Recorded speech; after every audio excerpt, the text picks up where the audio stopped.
Welcome back to the Prime Workshop, everybody. In this video, I'm going to show you a step-by-step guide on how to replace the master cylinder in your 370Z. It is super simple when you know what you're doing. I don't know what I'm doing, but it's still going to be simple. So here's what you're going to need. You're going to need some quality brake fluid. I opted in for a Beck & Arnley master cylinder. You're going to want a bottle and some tubing, a 10mm flare nut wrench, an 8mm for the bleeder valve on the slave cylinder, and a pair of needle nose pliers. And then obviously a jack and a couple jack stands. So to get started, we're going to be removing the brake fluid cover, setting that out of our way. And then next, we're going to want to take out this plastic piece because it is typically in the way when you're doing this thing, which is as simple as just popping out the plastic clips that hold it in. And of course, there's a second one. I mean, to be fair, my car is also missing a lot of them, so you're probably going to have a little bit more to take out than I will. So let's get that out of the way. So now that gives you access to your master cylinder reservoir, the tube that fills your master cylinder itself. You have the hard line that connects down into the master cylinder, but we'll get there. Let's get the car jacked up. All right, so real quick, what I wanted to show you was in order to make a bleeder cup for your slate, like for the slave cylinder, is just take the cap to the bottle, number 2 Phillips screwdriver, and then a hammer, obviously, and you just punch right through it. That's going to give you a little bit of a hole in it.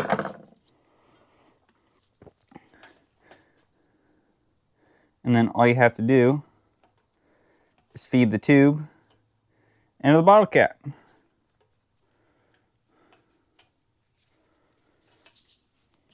It's that simple. All right, so now down below, we're gonna let gravity do the work for us, right?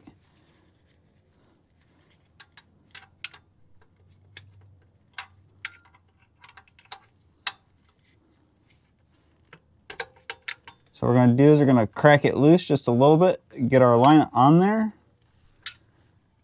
and then open it up the rest of the way. And I'm actually just going to tuck this line underneath the transmission just to keep the bottle from falling. And then gravity will do the work for us for draining out all of the brake fluid that is in the brake fluid that's in the clutch system. As you can see, there's a ton of bubbles. Roll the clip of my last track event where I was having to pump my clutch every run.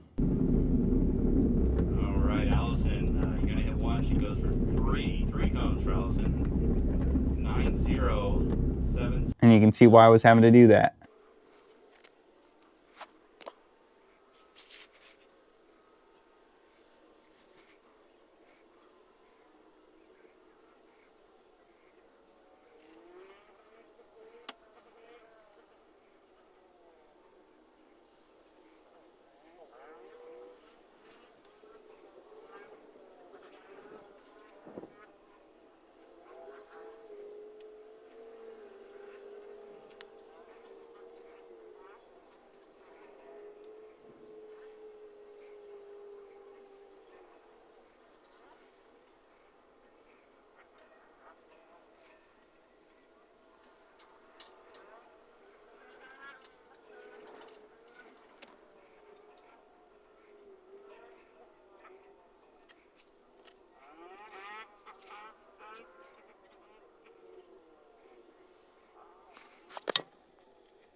All right, so with the fluid coming to a halt, let's get back up top. So from this point, what we're gonna do is we're gonna take off these 2 hose clamps.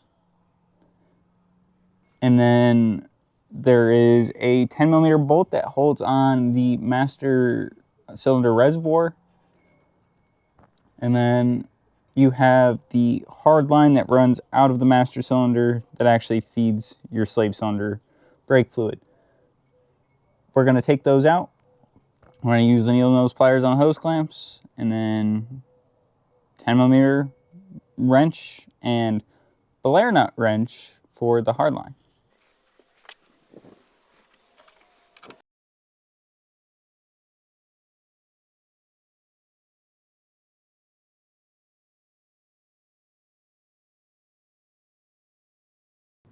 Which I didn't think it was going to fight me this bad. There it goes. It's going. I just don't want to fling any residual brake fluid anywhere. So boom, just like that, the master cylinder reservoir is taken off. And we will get our needle nose pliers in here. Take off this hose clamp.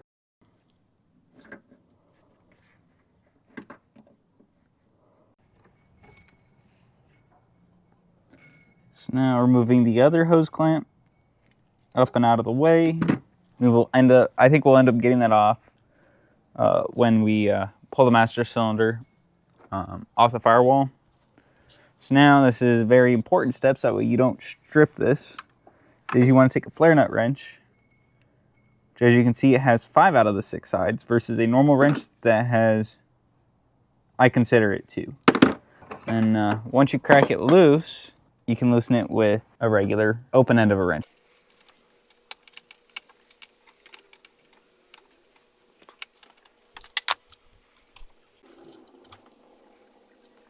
So now, with the hard line removed, you can see that the flare nut is out of the socket. Let's move to the inside. So up here, you have 2 12mm nuts. All I'm using is a 3/8 ratchet, a very long extension into a swivel joint, and then a deep well 12mm socket.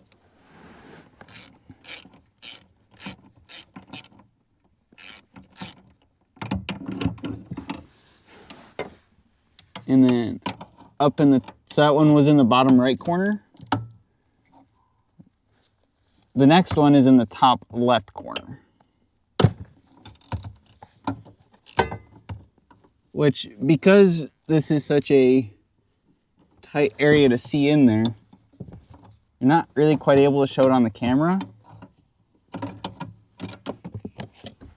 So there's one nut, and then now we're going to get out the second nut the rest of the way.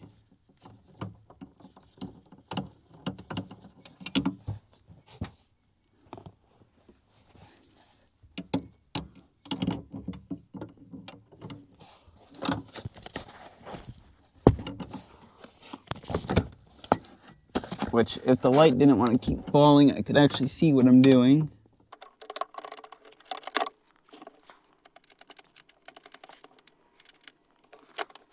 And what we're going to do is depress the clutch pedal. It should free it from the firewall. And then at the same time, is that you have a cotter pin up top that connects the slave cylinder to the pedal. So for this, we're going to grab our needle nose pliers again, and then just pull that right out. And then the pin will also just fall right out. So now, let's make our way back out the front. So now we're at the point where we got to get the master cylinder off the firewall, which, easiest thing to do is we're going to want to push it downwards a little bit and pull out the hard brake line to get it out of the socket, right? Because of the, I'm assuming that this is part of the ABS, it is an extremely tight squeeze. So all you have to do, lift up, and then now you're stuck on the hard line again to the main body of the master cylinder. Push down, and then you should just, hold on, like the rubber gasket came off the firewall, and now the hard line is hitting that. Which now you should be able to twist it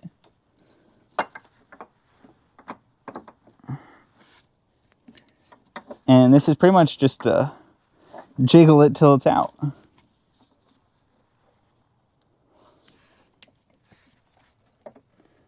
Because there is not a lot of room to do this. And then boom. Just a little twist. So you want to make sure that if your new master cylinder does not come with this, you wanna save this. Because you want your firewall to stay sealed. As I just tear the shit out of it. Nice. Last thing we have to do, the master cylinder, take off our feed hose, and junk it. So grabbing our new master cylinder, we can see we don't have a new gasket, so we're gonna end up having to reuse this old one. Which we know this mounts in there just like this. So then we're just gonna take this and put it on there. Yes, I know my gasket is torn now, but big whoop, I'm not really driving the car anyway.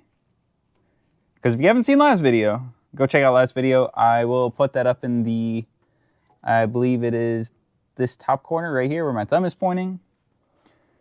But next thing that we're gonna do to prep this is we're actually gonna take out this rubber plug.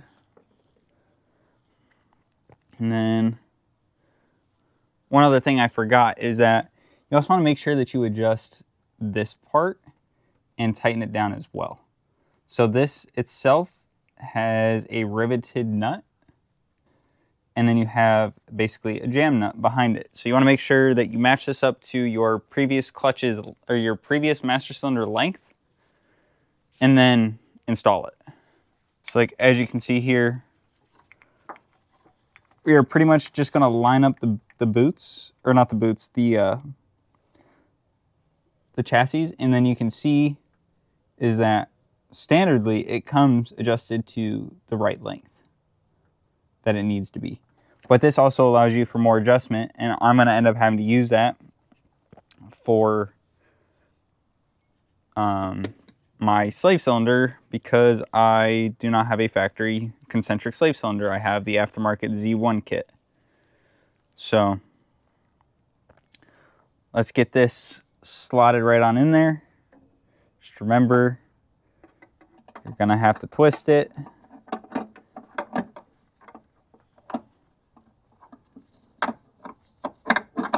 To get it on in there. And then at this point in time, pull your clutch pedal forward. You're just gonna fight that.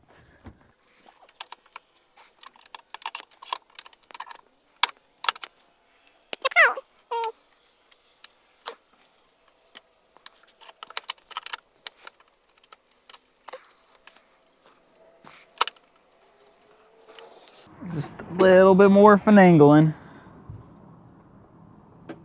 I gotta get that bottom stud to get into the hole, and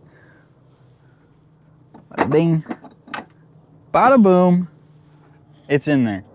All right, so now going backwards, we're going to get our pin set and then slide on the cotter pin.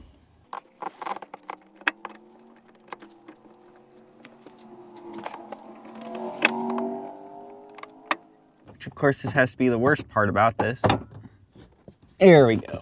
All right, so now slot it in place.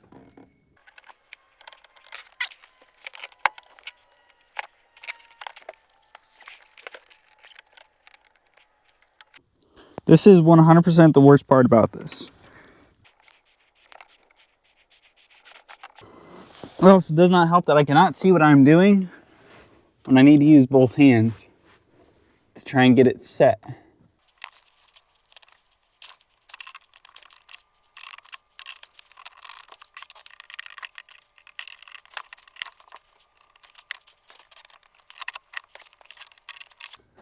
All right, so now that the pin's in there, we're gonna get this cotter pin in there inside. There we go. All right, cotter pin's in. Once you pull your clutch pedal, do as I just did, verify that your master cylinder is fully seated up against the firewall. Get your two 12mm nuts back onto the studs for the master cylinder, which I'm sure there's a torque spec for this, but I do not know of such number.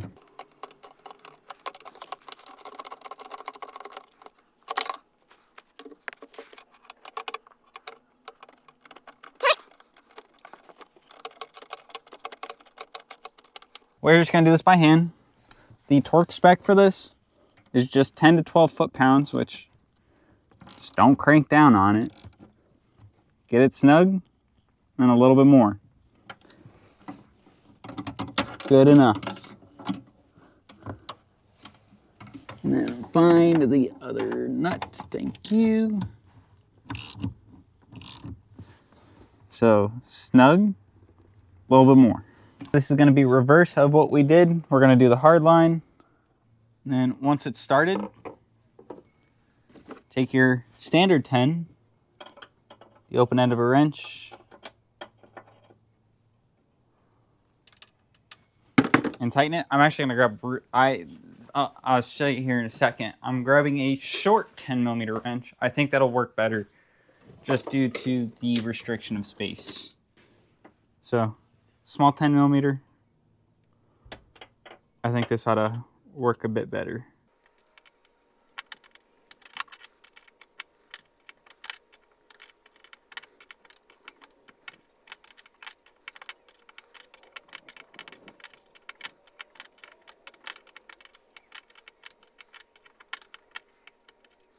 All right, so with your normal wrench, you want to snug it up, and then once it is snug, grab your flare wrench and tighten it the rest of the way, which shouldn't be too much farther past snug. Also make sure you don't over tighten it because you don't want to damage the threads on the master cylinder. There we go. All right, so now the hard line's done. Let's get the rubber hose back on there, which if you remember, we left the top hose clamp relatively close and we brought that bottom hose clamp like way up here just so you know your orientation for putting this back on. Slide that right on there.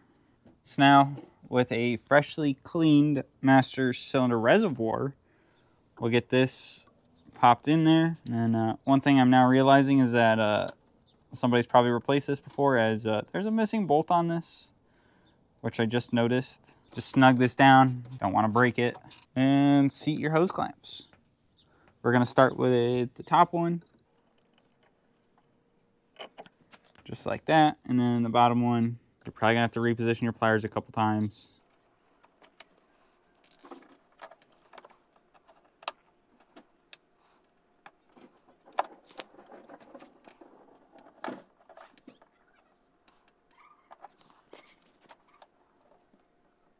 There we go. So now everything's back together. All we gotta do is bleed it.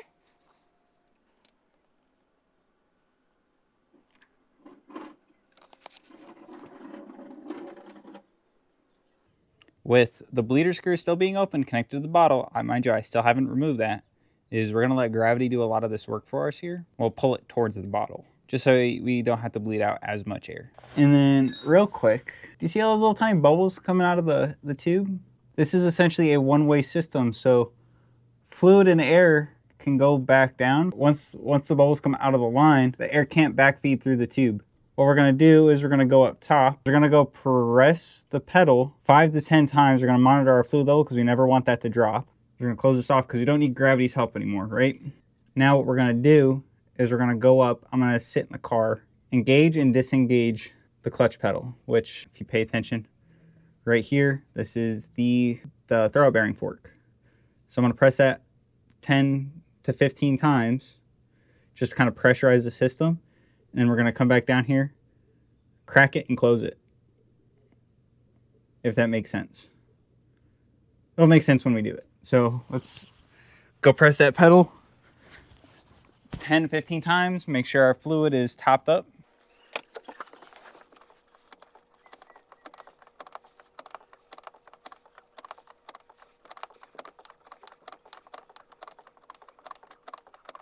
So that was actually 20 times, just because as I was pressing it, I could feel the pedal get stiffer with every additional press that I did. So I just kept going until it felt the same. All right, so now what we're gonna do is crack this loose real quick.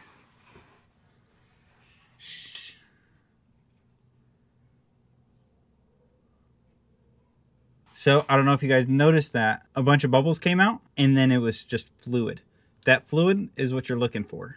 But me, just because this isn't my first time doing this, right? I did this when I installed the concentric slave cylinder, which if you want to see the video on how I installed a new Z1 clutch flywheel concentric slave cylinder elimination kit, the version 2, I will also link that video in the top corner. But our clutch is fully bled. I did a little bit of this off camera before bringing you guys down here just to show you what I was doing. But you can do it all by yourself. You don't need another person, and it's super easy. So let's get the tube off of here, and then we're gonna pretty much just walk the fluid down the tube into the bottle.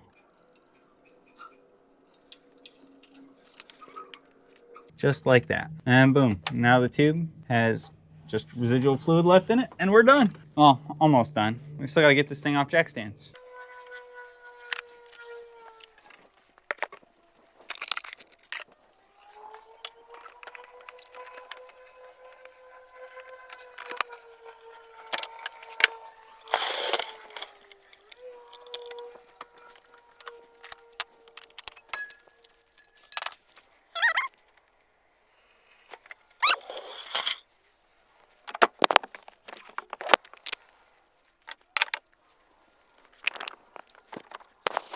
All right, thank you guys so much for watching. That was how you replace the master clutch cylinder on your Nissan 370Z. I'm pretty sure this same process applies to the G37. It just might be a little bit different. I've never seen inside the engine bay of a G37 myself, so I won't put my word to it. Stay tuned for the next episode of this. It'll be in a couple weeks where we're going to go through and diagnose what happened on our track day at the Podium Club at Atessa, right? The car's making a really loud tinging noise, and I don't think it's a rod. I'm pretty sure I just blew a gallery gasket, and we're not getting oil up to basically the rear of the engine at the where the camshafts are. I just don't think that we're getting oil up there, and that's what's going because it's not there at idle, right? You open up the throttle a little bit, and then you hear it a lot. For all we know, we could have dropped the valve, but stay tuned in a couple weeks. Next week's episode will be an episode on restoring the 63. I apologize of not getting to work on that. I'm hoping that the truck that we're working on right now gets out of the backyard relatively soon. But yeah, if you guys have any comments or questions, just reach out to me. I'm glad to help you out with it. I've got a little bit of seat time on this car now, and I look forward to getting back in the seat when we can figure out and fix what's going on with this. Thank you guys so much for watching. I'll catch you in the next episode.